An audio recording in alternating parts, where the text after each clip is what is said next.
పొద్దున్న లేవగానే ముందుగా ఏం చేస్తారు? ఫోన్. ఫోన్. ఆ! మెసేజెస్ ఏమైనా వచ్చాయా?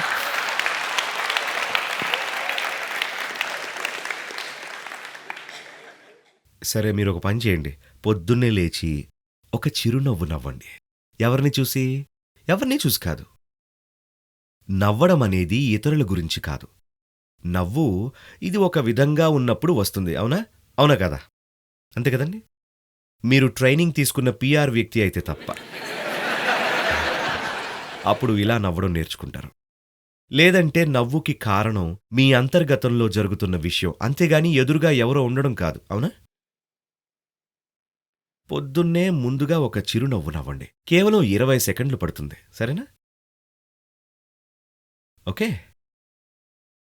మీ పక్కవారిని చూసి నవ్వలేకపోతే ఊరికే నవ్వండి. అంతే.